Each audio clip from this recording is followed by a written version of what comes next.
গ্রাম বাংলার ঐতিহ্যের অন্যতম নিদর্শন মাটির ঘর।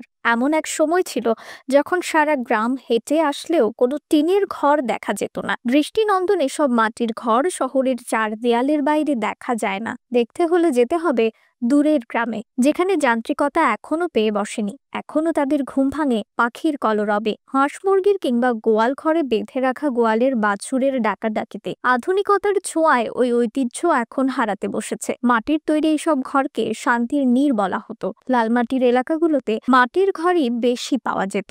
অঞ্চল ভেদেও মাটির ঘর চোখে পড়ত। সারা রাত কৃষক মাটির ঘরে নিশ্চিন্তে ঘুমিয়ে ভোরে পান্তা ভাত খেয়ে গরু নিয়ে মাঠে চলে যেত। ভূমিকম্পে মাটির ঘরের খুব একটা ক্ষতি হয় না। যত্ন নিলে মাটির ঘর 1 থেকে 150 পর্যন্ত স্থায়ী হতে পারে। আগে গ্রামাঞ্চলে খুব ডাকাতি হতো।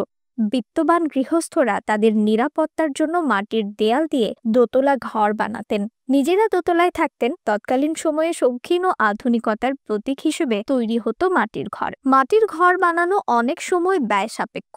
যারা এই ঘর তৈরি করতেন তাদেরকে দেল বাড়ুই বলা হতো। এঁটেল বা আঠালো মাটিকে কাদায় পরিণত করে 3 থেকে 4 ফুট চওড়া দেওয়ালে বসবাসের জন্য তৈরি করা হতো আরামদায়ক মাটির এই ঘর। ইদানিং অনেকটা শখের বশেই মাটির ঘর তৈরি করছেন ব্যক্তি কিংবা প্রতিষ্ঠান। পদ্ধতিতেও পরিবর্তন এসেছে। কাদামাটির পরিবর্তে শুকনো ঝরঝরে মাটি, খড় ও 5% সিমেন্ট মিশিয়ে ব্লক তৈরি করে বিজ্ঞানসম্মতভাবে পরিবেশ বান্ধব ও টেকসই মাটির ঘর তৈরি করা হয়। ফুল, পাখি, আলপনা ও জীবজন্তুর ছবি মাটির ঘরের দেয়ালে আঁকার কাজটি ছিল পারিবারিক ও সামাজিকভাবে সম্মানের ব্যাপার।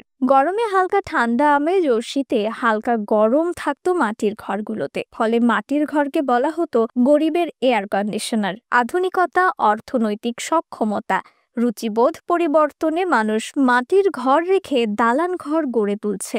মাটির বাড়িগুলো গ্রামের সহজ সরল মানুষের জীবনযাত্রা থেকে হারিয়ে যাচ্ছে। সঙ্গে আমরা আরো হারাচ্ছি গ্রামীণ জীবন ও গ্রামীণ সংস্কৃতি। সময়ের দাবি মানতে গেলে পরিবর্তন আসতেই পারে। তাই বলে নিজের সংস্কৃতি ও ঐতিহ্য চোখের সামনে বিলীন হয়ে যাবে, সেটাও তো হওয়া উচিত নয়। রিফাত আর ইসলাম, 21 সংবাদ।